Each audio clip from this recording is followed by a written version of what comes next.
Les mythes, les contes, les légendes sont un peu comme le sol sous nos pieds. Ils sont composés de motifs imbriqués qui sont autant de strates qui s'assemblent ou se superposent pour former au fil des millénaires des récits servant de socle aux cultures humaines et dont on peut aujourd'hui retracer l'itinéraire dans l'espace et dans le temps.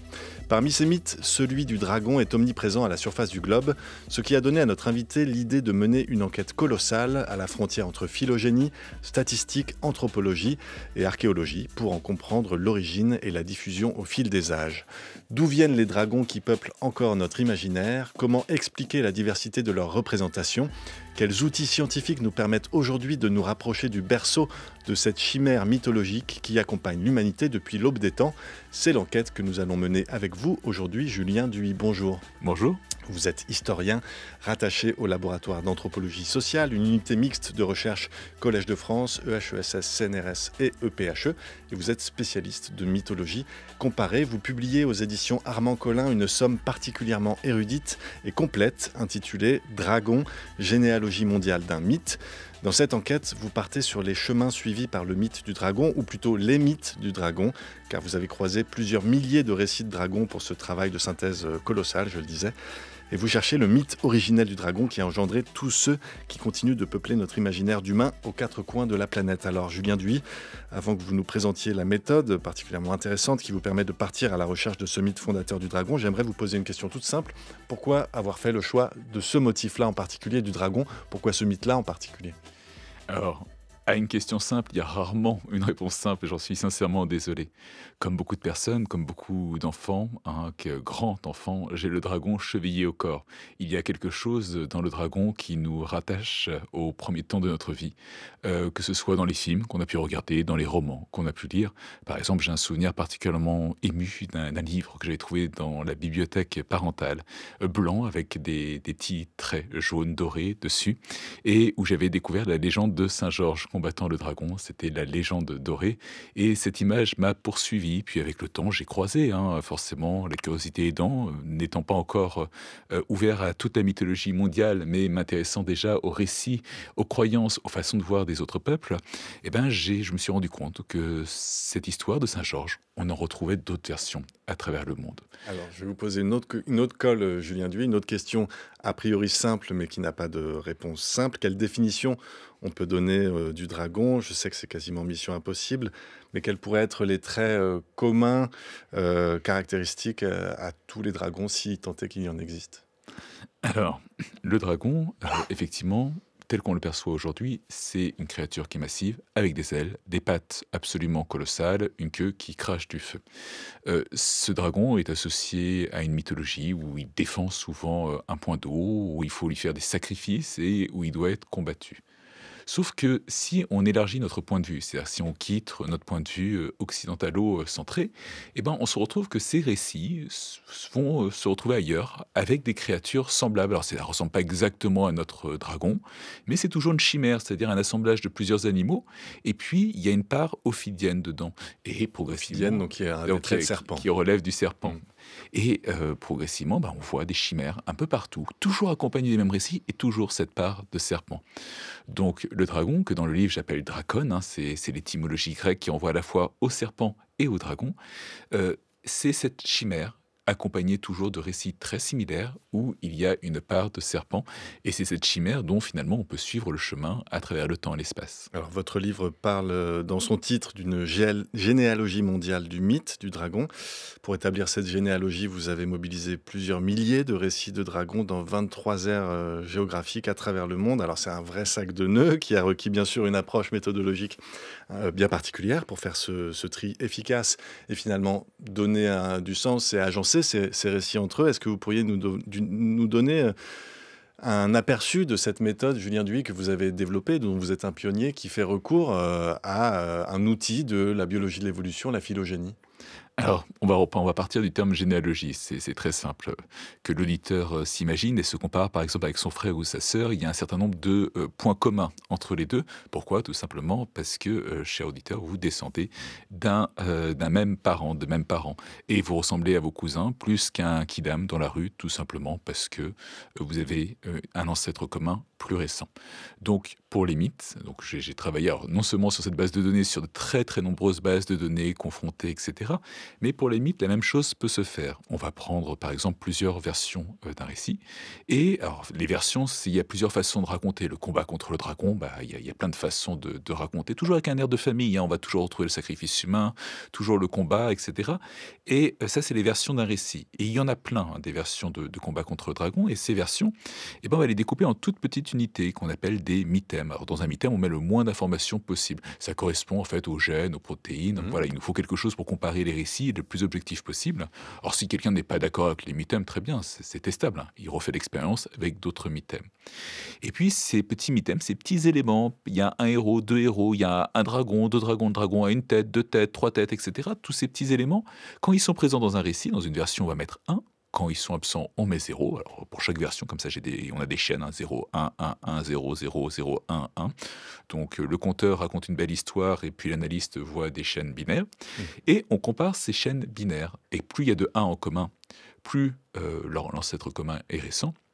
Et plus il y a de 0 en commun, et plus l'ancêtre commun est lointain. Et une fois qu'on a ces chaînes, hein, on utilise des outils, hein, parce qu'en fait, avec 5 versions d'un récit, on peut faire 105 arbres différents. Avec les corpus les plus importants, hein, sur lesquels j'ai pu travailler, il y a plus d'arbres possibles qu'il y a de particules dans l'univers observable. Donc même si, une fois encore, j'ai le dragon chevillé au corps, Vous n'avez pas la vie voilà, devant vous.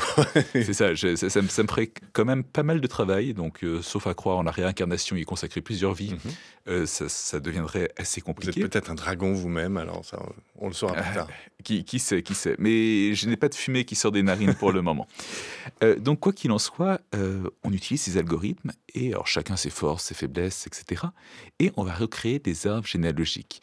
Donc où plus de versions sont proches, plus elles sont proches au niveau des branches, plus elles sont lointaines, plus elles sont éloignées. Après, voilà, on a cet arbre et puis il faut l'enraciner. Là, il y a des méthodes, hein, automatiques pour l'enraciner parce que le but, c'est quand même de minimiser le biais de l'observateur. Et comme ça, on obtient un arbre d'évolution des récits de dragons. Mais avec ça, on peut aussi obtenir un arbre d'évolution des traditions, hein, par exemple des traditions linguistiques associées aux dragons. C'est-à-dire qu'on prend une tradition, alors en simplifiant une tradition, c'est une unité linguistique. On va prendre la tradition française, hein. Je dis ça à tout hasard, géographico-linguistique. Puis on va dire, tiens, dans cette tradition, bah, il y a telle chose, tel épisode, tel autre épisode, mais on ne trouve pas tel autre et tel autre qu'on trouve chez les voisins.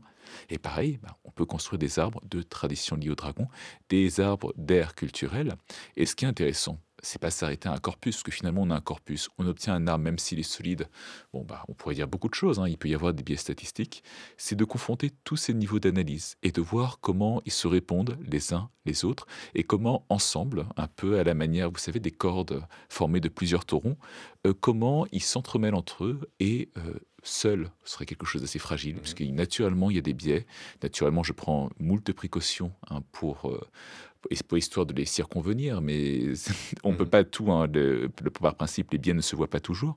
Mais en travaillant comme ça, avec une multitude de corpus, en construisant une multitude d'arbres, et si tous les arbres se rejoignent, alors, comme la corde est plus solide parce que c'est une union de taurons, et ben les conclusions qu'on peut en tirer sont plus solides parce que c'est une union de très nombreux résultats différents. Et ce qui est très intéressant, Julien Duy, c'est qu'à partir de la constitution de ces arbres philo-mythologiques, oui, comme on peut le dire, vous parvenez à proposer de retracer une histoire non seulement dans le temps, mais dans l'espace et de la diffusion de ces mythes. Alors, on va tout de suite sauter à l'origine du mythe du dragon à partir de ce travail statistique colossal que vous réalisez.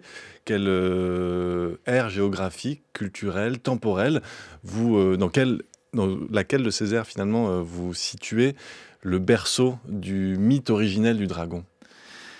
Alors, ce n'est pas moi qui le situe, hein, donc une fois encore, c'est le produit d'estimations statistiques et voilà, d'enracinement statistique et le produit de plusieurs corpus. Donc quand on regarde les résultats, bien sûr, réfutables, c'est-à-dire qu'on peut toujours tenter de prouver qu'ils sont faux, hein, le Mmh. but, on est dans la science, on se rend compte que l'arbre qu'on obtient, qui est la synthèse de plusieurs autres arbres, trouve ses racines en Afrique. Alors vous allez me dire, il n'y a rien d'étonnant, hein, l'humanité partant d'Afrique, pourquoi pas? Sauf que lorsqu'on fait l'analyse, on ne met aucune indication géographique associée aux traditions ou aux versions d'un mythe. C'est-à-dire que l'arbre aurait pu automatiquement s'enraciner en Australie, en Asie du Sud, en Amérique du Sud. Non. L'arbre les arbres s'enracinent en Afrique. Et à partir de là, on peut suivre, on voit l'arbre qui se déploie et ça suit, sachant qu'une fois encore, il n'y a aucune indication géographique donnée a priori.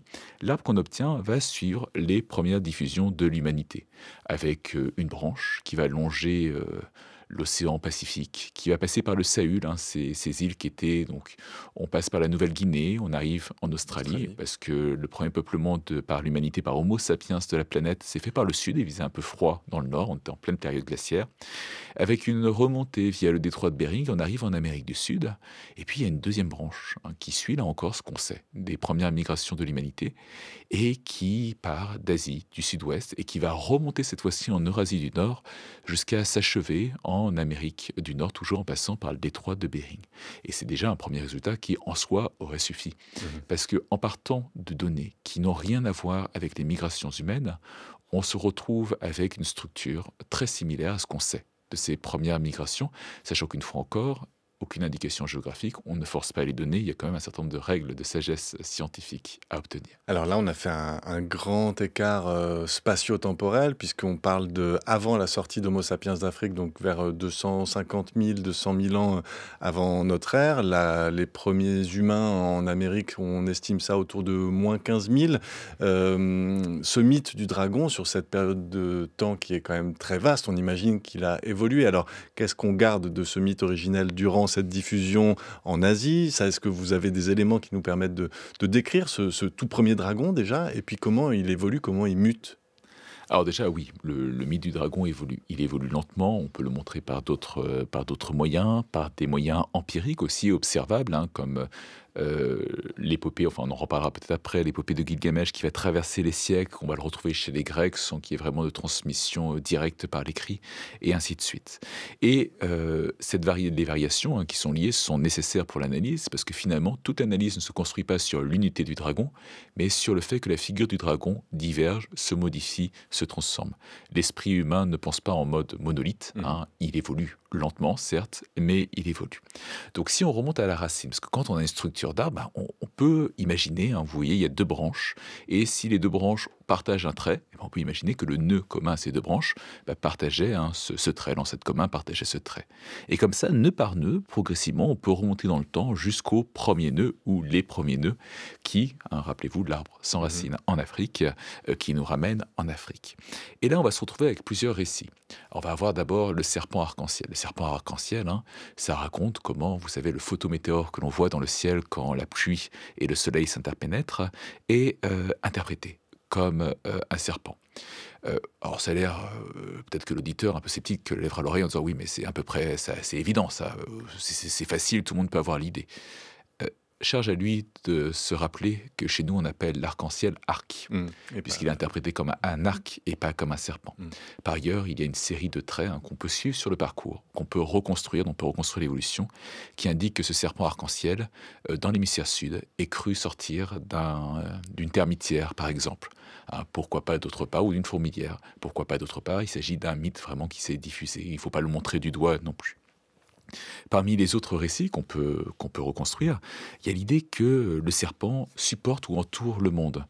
Cette idée que la Terre autrefois était instable et repose aujourd'hui sur un immense serpent qui est lové sur lui-même ou Le serpent qui qui se mord entoure. la queue, c'est C'est ça, ça, alors ça peut être, l'ouroboros ça peut être finalement. un serpent qui se mord la queue, mais pas toujours, parce Mhm. que justement, cette figure se mord la queue. Parfois, le serpent, un peu comme un jeune chiot, Mhm. court après sa propre queue, et forcément, à chaque fois, il y a un énorme tremblement de terre. Voir un chiot s'amuser avec sa queue a quand même un peu moins de conséquences. Et ce récit, on va le retrouver par exemple chez les Dogons ou chez les Faune en Afrique. On va le retrouver en Indonésie avec le Naga Padoa, etc. Donc il y a quelque chose de très cohérent dans l'hémisphère sud. Il y a d'autres récits, le lien entre le serpent dragon et la mort, l'arrivée de la mort, euh, qui raconte. Il y a plusieurs récits qui peuvent être reconstruits, mais généralement, le serpent arrive là où l'humain répond Mhm. à une question où il n'aurait pas dû répondre, ou alors ne répond pas à une question à laquelle il aurait dû répondre. Le serpent, lui, il a la bonne attitude et garde l'immortalité, c'est pourquoi il mue, c'est pourquoi il change de peau. Parmi quelques autres récits encore qu'on peut reconstruire, il y a cette histoire, cette idée d'une créature très petite qu'on va adopter et sous la forme d'un ver, hein, dans l'hémisphère nord, d'un serpent dans l'hémisphère sud. Et on va avoir grand soin. Par exemple, il y a un récit de Tlingit qui raconte comment John Tlingit adopte ce petit ver et va s'en occuper, va le nourrir, etc. Sauf que le ver grandit. Il devient tellement grand, le serpent ou le ver grandit, hein, donc du coup, ça dépend dans quel endroit on se situe. Et il devient tellement grand que, il devient une menace. Il devient une menace pour la communauté. Chez les Amérindiens de Colombie-Britannique, comme les Tlingit par exemple, le ver rentre sous le sol et va vider les réserves de tous les habitants, la famine guette. Et il va falloir combattre ce ver. Alors, chez les Tlingit, il y a pas de le ver se rend un petit peu sans combattre. Dans d'autres récits, le serpent ver se combat, menace parfois l'humanité entière et ça explique pourquoi les dragons, finalement, on les observe pas si souvent, parce qu'à l'origine, c'est un petit serpent Mhm. qui va grandir de plus en plus. Voilà. Julien Duy, il y a une autre question que je me posais en vous lisant et vous la posez aussi, c'est cette question de la persistance d'une représentation alors que l'environnement change. On parle d'un serpent, on parle d'un être vivant qui, quand on va passer le détroit de Bering, n'est plus trop présent et on va s'installer en Amérique et là, pareil, il n'y aura pas forcément un climat favorable à ça et vous demandez, le peuplement du Nouveau Monde s'étant réalisé par le détroit de Bering, comment expliquer que les premiers habitants des Amériques aient pu conserver dans leur mémoire l'objet de leur croyance, alors même que cet objet ne faisait plus partie de leur environnement. Ça, c'est une question qui me fascine, de me dire comment un motif, alors qu'il ne fait plus partie de notre environnement, reste dans la parole, reste dans le récit, reste dans ces échanges-là.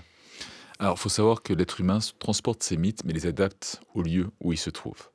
S'il n'y a pas de serpent, eh ben, il y a un substitut très simple au serpent, c'est le ver. Mhm. Et on peut suivre comme ça c'est ce dont je Oui. parlais un instant, on peut suivre comme ça certains mythes, hein, qui vont évoluer, puis quand ils montent dans les hautes latitudes, là où le serpent ne peut plus subsister, eh ben, il est remplacé par le ver. C'est-à-dire qu'on a la même histoire, mais on a l'histoire d'un ver qui grandit.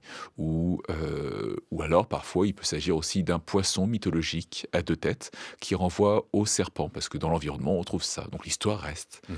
Et lorsqu'on a franchi l'endroit où le serpent n'apparaît plus, et on redescend dans des latitudes où le serpent réapparaît, le serpent reprend sa place. C'est ainsi que certains récits ont pu se diffuser bien au-delà des zones où il y avait des serpents. L'imaginaire humain est extrêmement résistant. Mhm. On a parlé donc de cette première diffusion, Julien Duy, vers l'Asie, l'Asie du Sud-Est, le monde austral, le Sahul, les Amériques. Vous identifiez en fait dans ce travail-là, grâce à ce travail de philomythologie, un deuxième mouvement de diffusion plus tardif, plus dans l'espace eurasiatique. Décrivez-nous cette diffusion et à nouveau la mutation de ce mythe du dragon à partir de cette deuxième diffusion. Bien sûr. Alors, on a ce premier peuplement qui est dans l'hémisphère sud. Donc ça, qui va longer, hein, la mer est beaucoup plus basse à l'époque. C'est le seul endroit où on est à peu près bien et où l'humanité peut s'installer. Puis, progressivement, la planète va se réchauffer. La calotte glaciaire va fondre et les humains vont pouvoir remonter vers le nord. Alors, ils ne sont pas remontés dans tous les sens, hein, parce que il y a quand même des endroits plus ou moins faciles pour remonter. Ils sont remontés par l'Asie et l'Asie du Sud-Ouest. Donc les humains ont commencé à repeupler cet espace désormais libéré, hein. Donc il y a comme une différence entre le peuplement de l'hémisphère sud et le peuplement de l'hémisphère nord qui se compte en plusieurs milliers d'années. Et il va y avoir une sorte de blocage entre les deux mouvements de population. C'est-à-dire que entre les populations qui sont au sud et les populations qui sont au nord, il y a des chaînes montagneuses, il y a des zones désertiques qui font que les points de contact ne sont pas si nombreux. Donc les humains montent et devant ces nouveaux milieux, devant ces nouveaux décors, ils vont inventer de nouveaux récits. Et ces récits, hein, on va les retrouver partout dans le nord de l'Eurasie, mais aussi dans le nord des Amériques, où le même principe a eu lieu, hein. Donc la fonte des glaces, Rome et des espaces laissés libres Mhm. pour les populations, donc une partie des populations du sud qui sont remontées, mais aussi des nouveaux arrivants. Parmi ces récits, il y en a certains qui nous sont étrangement familiers. Par exemple, le serpent a plusieurs têtes. Donc ça, c'est quelque chose, hein, qu'on ne retrouve pas partout, qu'on ne retrouve pas de manière universelle, mais qu'on va retrouver en Amérique du Nord, qu'on va retrouver en Eurasie. Il y a d'autres récits, par exemple l'idée que le serpent garde un point d'eau et qu'il faut lui sacrifier quelque chose pour pouvoir accéder à ce point d'eau. Là encore, il ne s'agit pas d'un mythe qui est universel. De toute façon, de ce qui est universel, on ne peut pas dire grand-chose, sinon des banalités. Non, en fait, c'est un récit qu'on va retrouver dans le nord de l'Eurasie, qu'on va retrouver en Amérique du Nord. Il y a l'idée, enfin, du combat contre le serpent. Et là, ça va nous rappeler étrangement des récits connus, parce que dans cette nappe, alors, si on parle des Indo-Européens, c'est-à-dire de notre culture, les chercheurs se sont rendus compte qu'à travers les récits indo-européens, donc que du nord de l'Europe jusqu'à l'Inde, hein, comme le nom l'indique, on retrouvait l'idée d'un dieu de l'orage, un dieu de l'orage qui va combattre un serpent et qui, généralement, le serpent retient l'eau. Lorsqu'on va plus à l'est, on retrouve cette idée, sauf que c'est plus un dieu de l'orage qui va combattre un serpent, ça va être un oiseau tonnerre qui va combattre un serpent qui, pareil, alors soit s'attaque à sa nichée, soit retient l'eau. Et cette idée de l'oiseau tonnerre et du serpent, de ce combat qu'on retrouve représenté un nombre incalculable de fois hein, en Eurasie, eh ben on va le retrouver en Amérique du Nord, où, parfois sous des formes de particularisation, hein, on va retrouver ce combat entre l'orage et le serpent qui représente la rétention. Donc là, on comprend bien que cette deuxième diffusion va ancrer certains motifs qu'on utilise encore, qui ont été utilisés notamment dans la Bible, dans la religion chrétienne, en faisant de ces saints soroctones comme Saint Michel, Saint Georges, qui terrassent des dragons, voilà, des hommes qui vont combattre ce dragon. On est très loin là de ce motif, d'un autre type de motif du serpent amant qu'on peut retrouver voilà, dans le cadre de cette première ère, en tout cas de diffusion.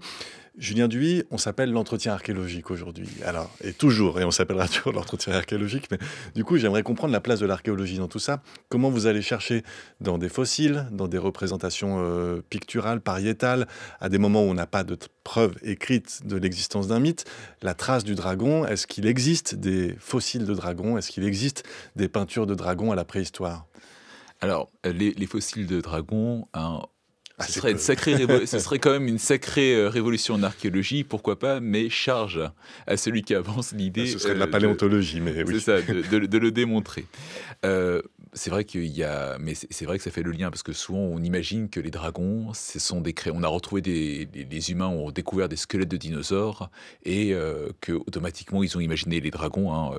Il y a des exemples qui sont célèbres, l'Inwurm de Klagenfurt, que je ne dis pas de bêtises, Klagenfurt, en Autriche par exemple, s'inspirait d'un crâne hein, qui avait été découvert. Bon, on s'est rendu compte après que c'était pas un crâne de dragon mais de rhinocéros laineux. Mhm.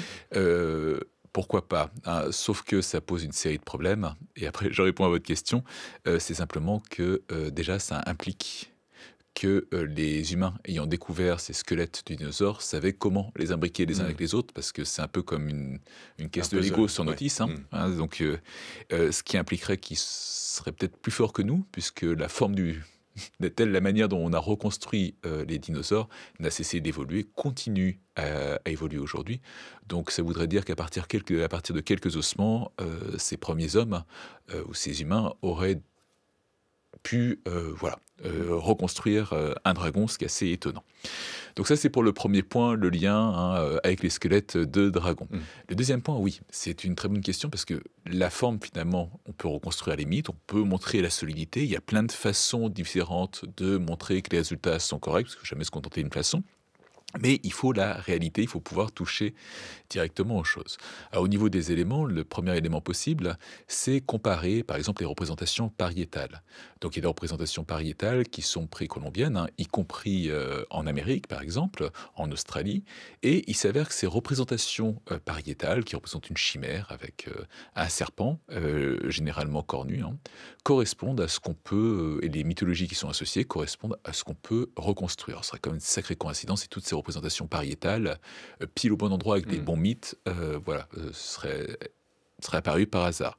Mais on peut dire c'est une coïncidence. Alors si on s'appuie sur l'archéologie, bon bien sûr il y a la Mésopotamie, hein, on retrouve des récits dans le Sahara, on a pu montrer qu'il y avait un combat contre un serpent gigantesque à deux têtes, et on peut montrer qu'il est fléché, donc là on est sur du néolithique. On va me dire oui, bon, les néolithiques, là on parle quand même des premières sorties d'Homo sapiens d'Afrique, donc Mm. faut pouvoir remonter plus loin. Ouais. Ok, pas de problème. Donc paléolithique européen, par exemple, à Lortais, on parlait tout à l'heure du combat entre le serpent et l'oiseau tonnerre. À Lortais, on a trouvé une image qui représente apparemment un serpent, hein. Ça a été interprété comme un serpent, une vipère. Et autour de cette vipère, il y a des têtes d'oiseaux, hein. C'est l'abbé Breuil de mémoire qui les avait interprétées comme ça. Et on a donc ce serpent qui est au milieu, puis des têtes d'oiseaux autour, et puis des chevrons, c'est-à-dire des signes en zigzag qui rappellent l'orage. Bon, alors bien sûr, ça peut être tout autre chose, mais ça répond quand même étrangement aux reconstructions qu'on peut réaliser. Dans l'Abri-Mège, on est dans du magdalénien, en Dordogne, on a retrouvé, alors bien sûr que ça peut être des anguilles, hein, c'est pas forcément des serpents, mais c'est comme étonnant parce qu'on a trouvé une sorte de créature qui représenterait une sorte, trois serpents, mais dont seules les têtes sont distinctes, c'est-à-dire l'animal a un corps en commun. Mhm. Ou encore, au Tuc de Toubert, par exemple, ou à Montespan. C'est des grottes, hein, des grottes paléolithiques, et ces grottes sont toutes 2 traversées par une rivière. Et là, on a retrouvé, c'est quand même une coïncidence, donc il y a les 2 grottes, il y a des images qui sont façonnées, modelées, il y a des gravures, et là, on a retrouvé des serpents, mais ces serpents, des squelettes de serpents déposés dans des gourds, vous savez, laissés par les ours des cavernes. Et ce qui est assez étonnant, c'est que ces serpents, tous 2, avaient la tête coupée. Mais c'était Hein. une décapitation intentionnelle. Voilà, c'est une décapitation qui est intentionnelle. C'est-à-dire, on a retrouvé tout le squelette, sauf la tête. Euh, donc il y a probablement un acte rituel derrière. Or, quand on s'intéresse, hein, donc on peut reconstruire la proto-mythologie qui est liée au paléolithique supérieur, hein, de l'Eurasie, eh ben, on a déjà ce combat contre le serpent qu'il faut vaincre pour obtenir l'eau. On est dans des grottes traversées par des rivières. Voilà, donc on peut multiplier parce qu'il y a forcément les images qui sont connues, hein. Par exemple, à Puyang, il y a une sorte de mosaïque en Chine qui représente un dragon. Mais le dragon n'est pas forcément toujours reconnaissable non plus. Parce que quand on s'intéresse au dragon, on se rend compte que les humains qui ne sont pas stupides, qui voient bien, qui n'ont jamais rencontré de serpent dracone à travers le monde, tendent à dire que c'est juste parce que l'animal est doué en métamorphose. Par exemple, les Khoisan, en Afrique australe, pensent qu'il existe un serpent arc-en-ciel, mais ils l'ont jamais vu. Alors qu'est-ce qu'ils disent? Que dans la vie de tous les jours, ce serpent, quand il sort de l'eau, il prend la forme d'un taureau. Ah, les taureaux, ils en ont vu. Ça Hein. simplifie notre histoire. Voilà, Je crois qu'il y a une histoire de sanglier aussi. Oui, c'est ça. Ouais. En Eurasie, il y a des passages, hein, réguliers entre le sanglier et le serpent, ou le cochon et le dragon, hein, dragon-serpent. Par exemple, dans la culture Hongshan, hein, donc on est sur du moins 4000, moins 2000 avant notre ère, on a retrouvé, hein, des images hybrides qui sont à la fois dragon et sanglier. Si jamais on s'intéresse à la culture celte, on retrouve ce mélange, hein, où des dragons peuvent se transformer en cochons, par exemple, etc. Sauf que ça rend les choses plus compliquées. Parce que quand on voit la représentation d'un suidé, donc la famille du cochon, du phacochère, etc., du sanglier, comment l'interpréter? Est-ce qu'il s'agit réellement d'un suidé? Mais dans ce cas, pourquoi l'avoir représenté? Enfin, on peut imaginer, hein, qu'on représente, ça peut avoir tout autre symbolique. Ou est-ce que ça signifiait quelque chose d'autre? Donc là encore, la philomythologie permet d'aller au-delà des représentations, parce que finalement, la représentation, il n'y a pas de texte avec, et ce que propose la philomythologie, en termes statistiques prudents, il s'agit de probabilité, c'est stable, c'est d'essayer de reconstruire le récit qui potentiellement pouvait accompagner ces textes. Et Ces images, pardon. vous le reconstruisez à merveille, Julien Duy, et vous nous permettez de comprendre finalement que les mythes sont aussi, à leur façon, des vecteurs de la mémoire humaine. Merci beaucoup de nous avoir raconté votre enquête folle sur la piste du dragon. Je rappelle le titre de votre livre, Dragon, généalogie mondiale d'un mythe. C'est paru aux éditions Armand Collin.